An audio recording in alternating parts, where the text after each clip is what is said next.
few things I want to talk about today. Yes, for my bedroom. It's a closed micro environment, so that way Diamond can be curious, check things out.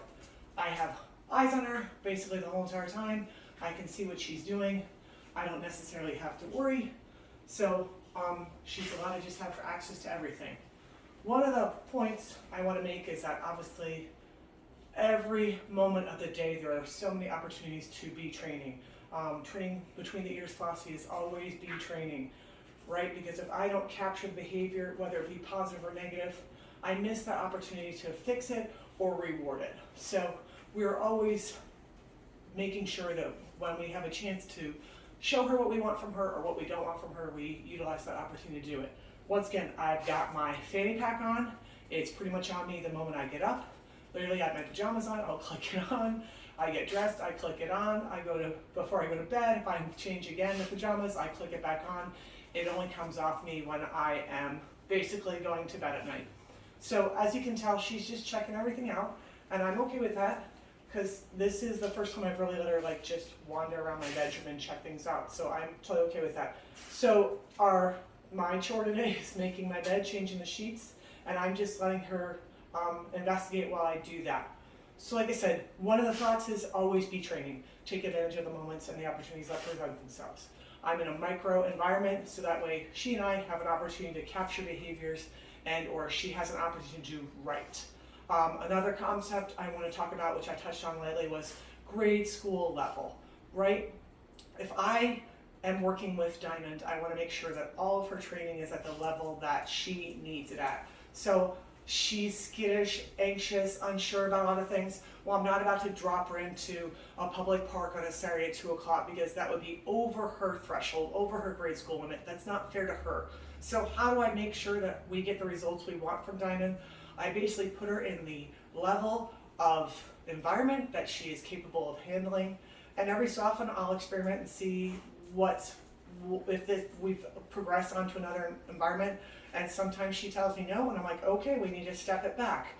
It's always trial and error, but like I said, if I want my dog to come out of this feeling confident and secure about her environment and what to anticipate, I'm always putting her at the right grade school level.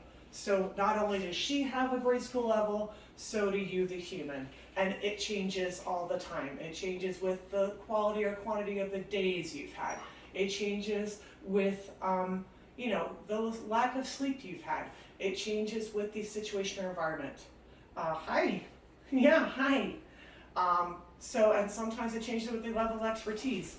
My grade school level is different than, come here. Come here.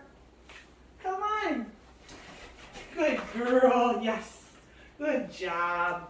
Yes, so I don't want that. So I took advantage of that and tried to show her what I wanted. Good girl. Good, calm.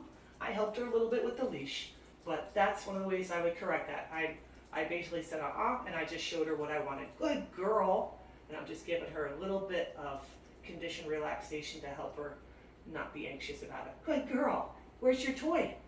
Where's your toy? Oh, shake it off. Shake it off. So I'm just going to put my foot on the leash to make sure, she doesn't do that again. Or if she walks away from the bed, even better. So, grade school level. There you go. Good job. Yeah, good job. She's got a certain level. You, the human, has a certain level. And it always adjusts accordingly. If she's had a stressful situation at one point in her day, therefore, I know I need to drop it back. And we don't do a lot of quote-unquote training today. Yes, that would be stressful or put her in an unsure situation.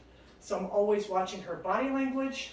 I'm watching her ears. I'm watching her, if you notice, she kind of does this. Her back feet are staying still and her front of her body's really, really reaching and stretching. That means I'm curious, but I'm unsure about this. I'm a little anxious. What's called mixed emotion. Yes. Thank you.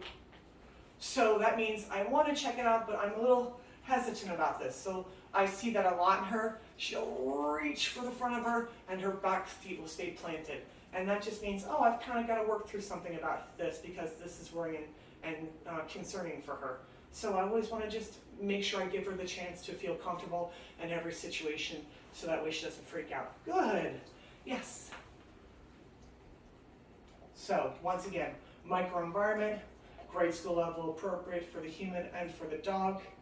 And the third thing was always be training. Always be training. Good job. Yeah, good girl.